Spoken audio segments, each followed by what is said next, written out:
Hello, everybody, and thank you for joining me for this session on how no-code tools can raise your marketing campaigns to new heights. Hope you have been enjoying Marketing Day so far as part of the Accelerate Global event. And in this session, we will dive in and talk about how you can build campaigns without code in Creatio and how you can use next best offer information to help drive the audiences for that campaign. With that, I'm going to go ahead and take us into Creatio so that we can look at how this can be done. I'm in the marketing workplace of Creatio, and you'll see different sections down the side. We have the home page here where you can get some high-level metrics on the performance of your different marketing efforts. And then you can, of course, have some more detailed dashboards, and then we have campaigns. Campaigns we will use to create, using drag and drop, build a journey for our customers through our different marketing assets. And then those assets you can also build in Creatio. So we will take a look at how you can build emails in Creatio with drag and drop. You can also link to landing pages in order to track leads from those marketing campaigns, as the landing page is often the endpoint of a campaign. You can also track audiences and generate audiences for in-person events. And of course, contacts and accounts and what we know about them is how we drive the segmentation for who the audiences will be of those campaigns. And also how we can, what we know about them can then drive what we are offering in terms of next best offer. And of course, everything to do with campaigns and events is to generate leads, which you can then, of course, show in Creatio and pass on to the sales team. So these elements are the ones that we are going to mostly focus on: campaigns, emails, and contacts. Let's take a look at campaigns first.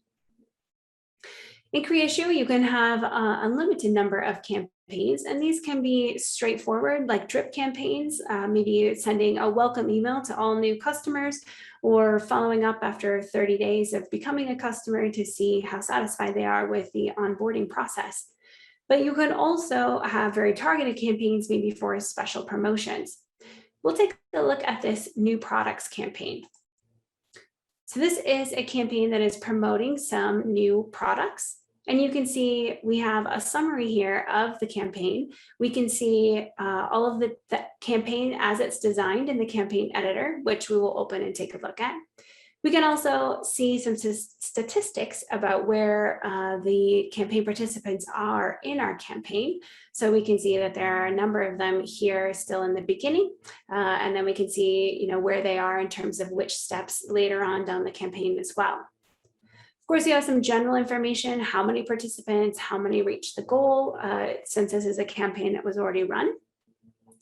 And then you can also have some other analytics in terms of the number of maybe people met, or the number of people who have gone through the campaign, the number of marketing qualified leads that were generated, maybe the spend budget if this included some advertising. So you can, of course, customize what you are reporting on for your campaigns. We can also see how many unique visitors to from our accounts, and the engaged visitors and total page views related to our campaign. Within a campaign, you also can see who the audience is based on the folders that you use when you are initiating that campaign. And then all the linked entities. These are the things that we use to build it, which we will take a look at in the designer as well. So let's go ahead and open up the campaign editor so that you can see how this designer works. This really gets into the heart of Creatio's no-code drag and drop capabilities. So we are able to use different elements to build out campaigns and automate the customer journey through that marketing campaign. Here you can see that we have that campaign that we were looking at, the summary on that first page. And now we are able to interact with this campaign and maybe make changes if we need to. Campaigns, of course, start with audiences. And here we have been able to use information we know about our customers to define very targeted audiences for our campaign. In this example, we have female customers with a particular product as their next best offer. So when you are looking at your contacts, you are able to use information about your contacts to create targeted audiences or very specific segments across all the information you know about your customers. If you needed to have a new audience that you wanted to pull into this campaign, you can just drag the audience icon onto the canvas. You can then specify what this audience will be. And then you can say, if you maybe already have that folder defined in terms of who should be participating or the customer segment, or you can also actually just build out the filters yourself right here. So maybe you want this to be particular, your participants should be a type that is customer. And you could then further select details based on what you know about those customers, maybe specific products that have been recommended, products that have been purchased, or maybe a combination of products that have been purchased compared with other products that were not purchased if you're doing a gap analysis. So it's easy to quickly select folders or build out new filters. Then, of course, in our new audience here, we would want to add what's the first thing that should happen for this campaign. And I would just be able to drag and drop, connect it to another element. And then you can have some filters and some more complex elements as well to really customize this journey. For example, here with female customers with a certain product recommended, we then have a next step in this that is going to look at when do those customers prefer communication. So we actually have some filters that are saying that they maybe prefer communications on Sundays from 5 to 8 p.m. And we know that about our customers because it's in the contact record. So for those people, we want to route them to the timer for Sundays at 4 p.m. And maybe they prefer email communications at a certain time during a working day. And so then we have that filter set up so that we route them to the appropriate timer. And maybe they prefer communication only on Mondays. Again, we could set up those filters.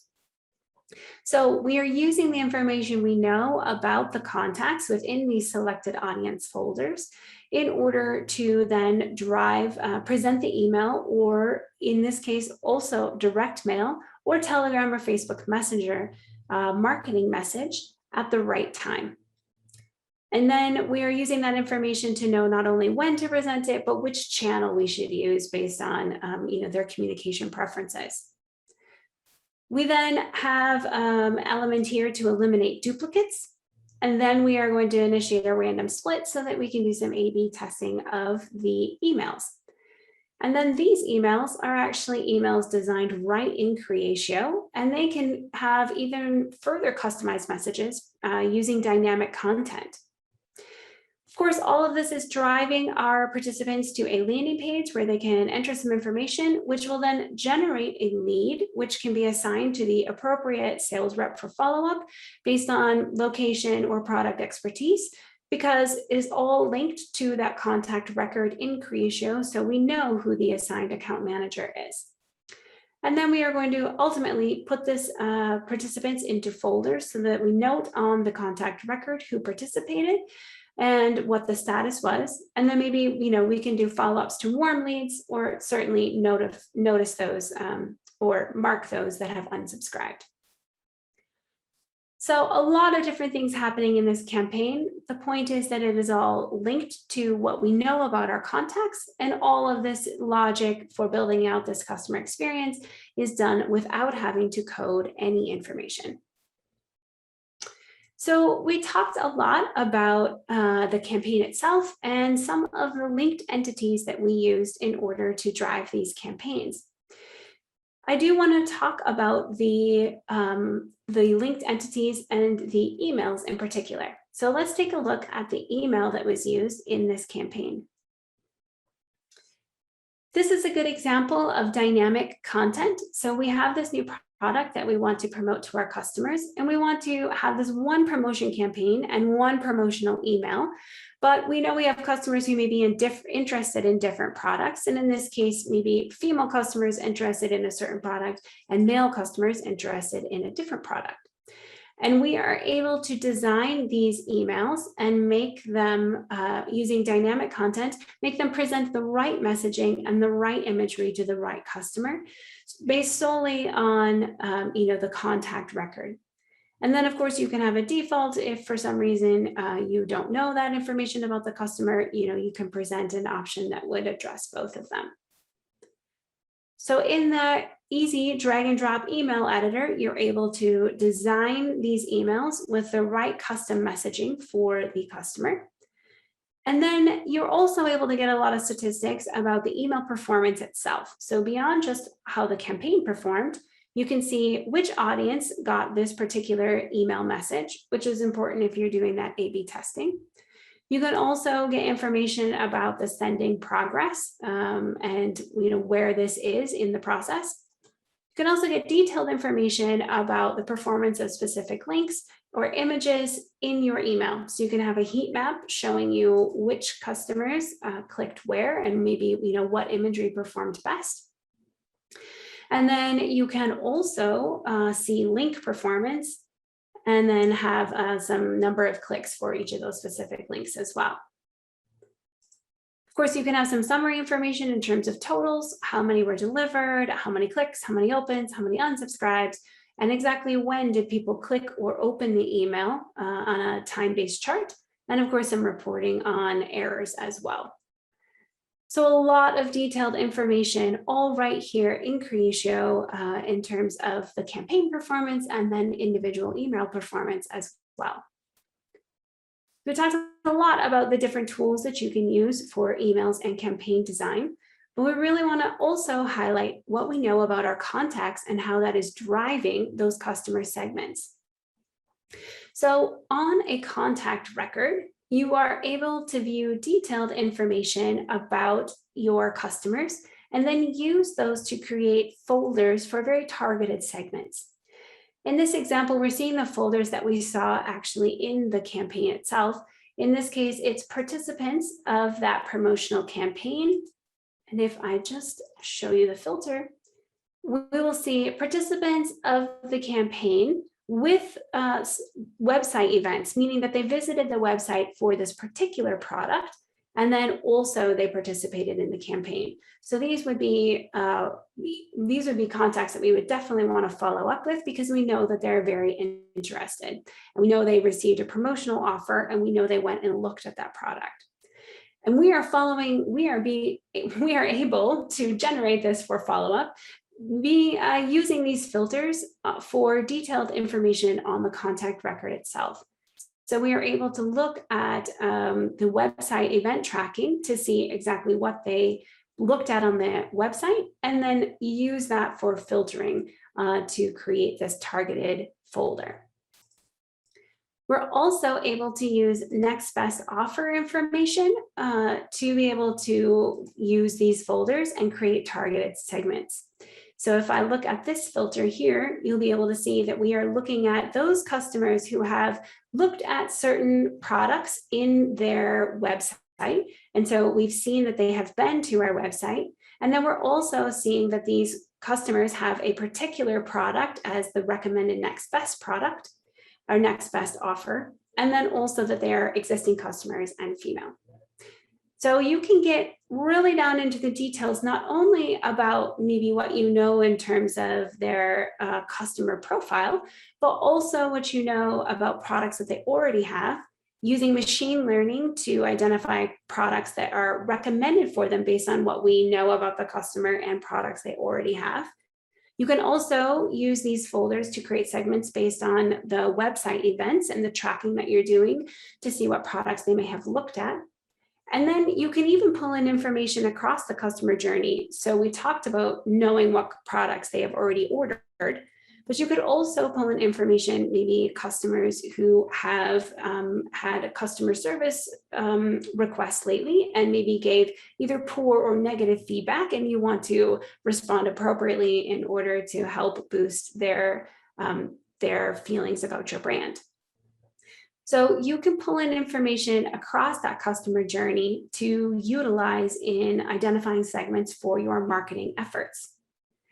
And of course, all of that is found in the contact record. So any detail that you have about your customers that is on this contact record, you can pull into those folders for marketing campaigns.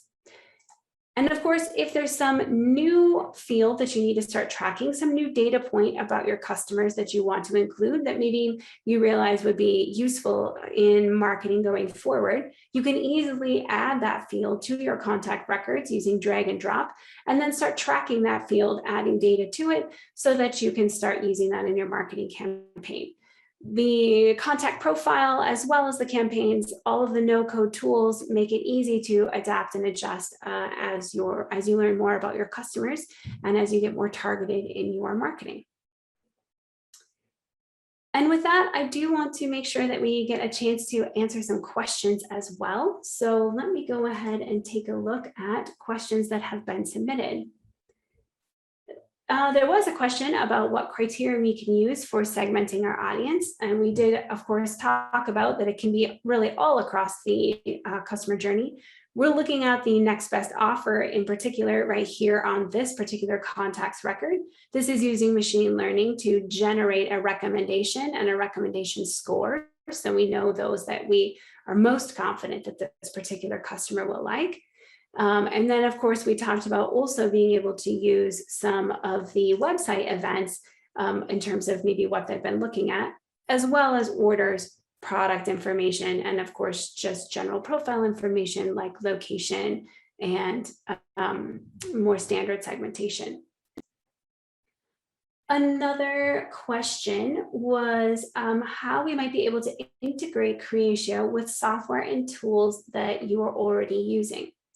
That's a great question because for, I think almost none of our customers use Creatio as a standalone, single platform.